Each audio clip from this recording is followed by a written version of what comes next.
আসামি পুলিশের হাতে ধরা পড়লে তার কি কি অধিকার থাকে, বা একজন মানুষ যদি পুলিশের কাছে ধরা পড়ে কোনো অপরাধী, তাহলে তার কি কি অধিকার থাকে, সে তখন কি কি সুযোগ নিতে পারবে।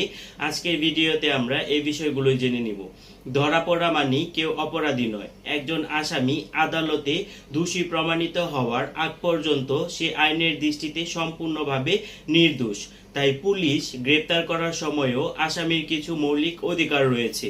আজকের ভিডিওতে আমরা বিস্তারিত জানব আসামি পুলিশের হাতে ধরা পড়লে তার কি কি অধিকার থাকে এবং এ সম্পর্কে আইন কি বলে।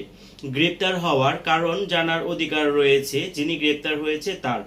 বাংলাদেশ সংবিধানের 33 নং অনুচ্ছেদ এবং দণ্ডবিধি অনুযায়ী পুলিশ কোনো আসামিকে যদি গ্রেপ্তার করে তাহলে তাকে অবশ্যই গ্রেপ্তারের কারণ জানাতে হবে।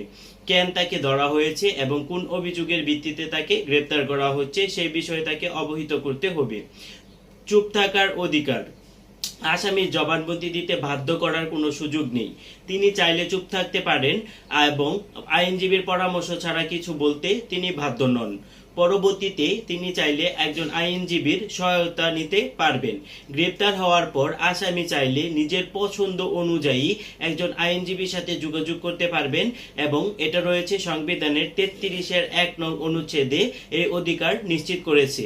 24 ঘন্টার মধ্যে ম্যাজিস্ট্রেটের কাছে আসামিকে হাজির করতে হবে। কোনো আসামিকে গ্রেপ্তার করার পর ফৌজদারি কার্যবিধি সিআরপিসি ধারা 61 অনুযায়ী পুলিশ কাউকে গ্রেপ্তার করলে তাকে 24 ঘন্টার মধ্যেই ম্যাজিস্ট্রেটের আদালতে হাজির করতে হবে। আদালতের অনুমতি ছাড়া তাকে দীর্ঘ সময় কোনো অবস্থাতে আটক রাখার কোনো নির্দেশনা নেই। নির্যাতন থেকে সুরক্ষার অধিকার। সংবিধানের 35-5 অনুচ্ছেদে বলা আছে কোনো আসামিকে শারীরিক বা মানসিক নির্যাতন করা যাবে না। পুলিশ রিমান্ডে নিলেও আদালতের নির্দেশ ব্যতীত কোনো জোর জবরদস্তি তিনি করতে পারবে না আসামির সঙ্গে। জামিনের অধিকার। যদি মামলাটি জামিনযোগ্য হয় তবে আসামি জামিন আবেদন করতে পারবেন। আদালত পরিস্থিতি অনুযায়ী এই জামিন মঞ্জুর করতে পারেন, আবার নাও করতে পারেন, সেটা আদালতের সম্পূর্ণ এখতিয়ার। মৌলিক মানবাধিকার ভোগের অধিকার। গ্রেপ্তার হলেও আসামির খাবার, চিকিৎসা এবং সম্মানজনক আচরণ পাওয়ার অধিকার রয়েছে। পুলিশ বা কারা কর্তৃপক্ষকে এসব বিষয় নিশ্চিত করতে হবে। একজন আসামিকে গ্রেপ্তার করা মানেই সে দোষী নয়।